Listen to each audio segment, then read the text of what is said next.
আসসালামু আলাইকুম বন্ধুরা, সকলকে ওয়েলকাম জানাচ্ছি অন্তুর ফার্স্ট রেসিপি চ্যানেলে।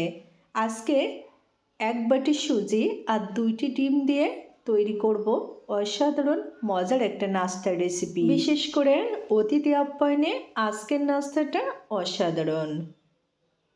তো আমার মনে হয় তোমাদের কাছেও আমার আজকের এই রেসিপিটা খুবই ভালো লাগবে। যদি ভালো লাগে ট্রাই করে দেখবে। তাহলে চলো দেখে নিই কীভাবে তৈরি করছি। আজকে সুজির নাস্তা শুরুতে দুধের একটা শিরা তৈরি করব। এই জন্য প্যানে নিয়ে নিচ্ছি 1 লিটার লিকুইড মিল্ক, নিয়ে নিচ্ছে টেস্ট অনুযায়ী লবণ, 2টি এলাচ আর 1 টুকরো দারুচিনি। এখন দুধটুকু জাল করে নিচ্ছি।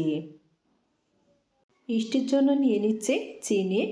এখানে 150 গ্রাম পরিমাণ চিনি নিয়ে নিলাম। তবে তোমরা যদি মিষ্টির পরিমাণটাই একটু বেশি খেতে চাও সেক্ষেত্রে চিনির পরিমাণটা বাড়িয়ে দিতে পারো। চিনি দেওয়ার পরে কিন্তু এরকম করে একটু নাড়তে চাড়তে হবে, তা নাহলে তলা নিতে লেগে যাবে। প্রায় 3 থেকে 4 মিনিট মতো দুধটুকু জাল করে নিয়েছি। এই দুধটুকু কিন্তু জাল করে ঘন করার কোনো দরকার নেই। এখন ভালোভাবে জাল করে নেওয়া হয়ে গেছে। তো নিয়ে নিচ্ছি হাফ টি টেবিল চামচ অরেঞ্জ ফুড কালার। এটা কিন্তু অপশনাল, চাইলে দিতে পারো, না চাইলে স্কিপ করতে পারো। দুধ চুলায় যখন জাল করতে হবে অবশ্যই কিন্তু স্প্যাচুলার দিয়ে এরকম 4-5টা বারবার নামিয়ে নিতে হবে, এতে করে সরটা আর জমে যাবে না। দেখো বন্ধুরা, দুধ ফাইনালি জাল করে নেওয়া হয়ে গেছে। এখন নামিয়ে নিচ্ছি। আর আজকের নাস্তা তৈরির জন্য এখানে আমি সুজি নিচ্ছি 250 গ্রাম। আমি এখানে পুষ্টি সুজি নিয়েছি, তোমরা চাইলে কিন্তু যে কোনো ব্র্যান্ডের সুজি নিতে পারো।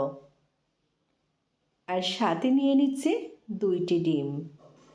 250 গ্রাম সুজির জন্য কিন্তু 2টি ডিমই যথেষ্ট। আর হ্যাঁ, ডিম যদি ফ্রিজে থাকে অবশ্যই নাস্তা তৈরির 10 মিনিট আগে বের করে রাখতে হবে। এখন একটা বলে নিয়ে নিলাম ডিম 2টি, টেস্ট অনুযায়ী লবণ আর 50 গ্রাম চিনি, অর্থাৎ এখানে 50 গ্রাম পরিমাণ চিনি নিয়েছি। আজকের এই সুজির রসভরি পিঠাটা তৈরির একটা গুরুত্বপূর্ণ টিপস হচ্ছে চিনির পরিমাণ। চিনির পরিমাণটা যদি বেশি হয়ে যায় তাহলে কিন্তু সুজি আঠালো হয় না, আর পিঠাটা তেলে দেওয়ার সাথে সাথে ছড়িয়ে যায়। এর জন্য অবশ্যই চিনির পরিমাণটা অনুমান বুঝে দিতে হবে। তোমরা যদি 50 গ্রাম না মাপতে পারো সেক্ষেত্রে 2 টেবিল চামচ চিনি দিতে পারো। নিয়ে নিলাম হাফ টি টেবিল চামচ বেকিং পাউডার আর সুজি। তবে সবটুকু সুজি কিন্তু একসাথে দিব না, এরকম অল্প অল্প করে দিয়েই ভালো করে মিশিয়ে নিব। আর হ্যাঁ বন্ধুরা, আরেকটা কথা হচ্ছে এই সুজির পিঠা তৈরির আগে কিন্তু সবসময় দুধের শিরাটা তৈরি করে রাখতে হবে। কারণ যদি ব্যাটার তৈরি করার পরে শিরা তৈরি করো তাহলে এই সুজির ব্যাটারটা অনেকটা পাতলা হয়ে যাবে। সুজির যে একটা আঠালো ভাব সেটা কিন্তু থাকবে না।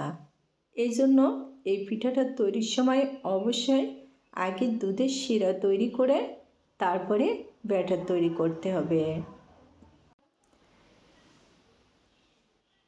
দেখো ফাইনালি কিন্তু আমার ব্যাটারটা তৈরি হয়ে গেছে। এই ব্যাটারটা কিন্তু খুব বেশি পাতলা হয়নি, অনেকটা ঘন হয়েছে। আর এরকম কিন্তু ঘন হবে। এরকম ঘন হলে বুঝতে হবে যে ব্যাটারটা পারফেক্টভাবে তৈরি হয়েছে। এখন পিঠা তৈরি করব, এর জন্য প্যানে নিয়ে নিচ্ছি পরিমাণ মতো সাদা তেল। তেল ভালোভাবে গরম করে নিয়েছি। এখন ব্যাটার দিয়ে দিচ্ছি। আমি এরকম শেপে পিঠা তৈরি করে নিচ্ছি। তবে তোমরা চাইলে কিন্তু এখানে হাতের পরিবর্তে চামচ দিয়েও দিতে পারো। এখন চুলার আঁচটা মিডিয়াম টু লোতে রেখে পিঠা ভেজে নিচ্ছি।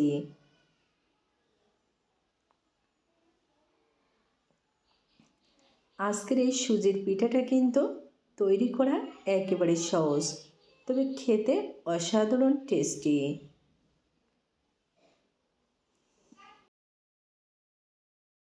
2 থেকে 3 বার এরকম একটু উল্টে পাল্টে ভেজে নিচ্ছি, এতে করে ভিতরটা আর কাঁচা থাকবে না। অবশ্যই চুলার আঁচটা কিন্তু মিডিয়াম টু লোতে রাখতে হবে। দেখো বন্ধুরা, পিঠায় কিন্তু খুবই সুন্দর কালার চলে এসেছে আর ভালোভাবে ভাজা হয়ে গেছে। এখন তুলে নিচ্ছি। পিঠাগুলো তোলার সাথে সাথে কিন্তু দুধের ভিতরে দিয়ে দিতে হবে, তবে দেওয়ার পরে কিন্তু চুলায় কোনো রকম জাল করার দরকার নেই। এখন 5 মিনিটের জন্য রেস্টে রেখে দিচ্ছি। 5 মিনিট পরে দেখো পুরো দুধটুকু কিন্তু একেবারে টেনে নিছে আর পিঠাগুলোও কিন্তু ফুলে দ্বিগুণ হয়ে গেছে। এখন কিন্তু শুধু খাওয়ার পালা। আসলে আজকের এই পিঠাগুলো তৈরি করা একেবারে সহজ, শুধুমাত্র যদি প্রসেসটা ঠিক রেখে তৈরি করা যায় তাহলে কিন্তু যে কেউ খুবই সহজে তৈরি করে নিতে পারবে। এখন অল্প একটু বাদাম কুচি আর চেরি ফল দিয়ে সাজিয়ে নিলাম। দেখতে কিন্তু অসাধারণ সুন্দর হয়েছে আর খেতেও সেই মজার হয়েছে। তো আমার মনে হয় তোমাদের কাছেও ভালো লেগেছে। যদি ভালো লাগে ট্রাই করে দেখো। আবারও দেখা হবে অন্য কোনো দিন মজার কোনো রেসিপি নিয়ে। খোদা হাফেজ।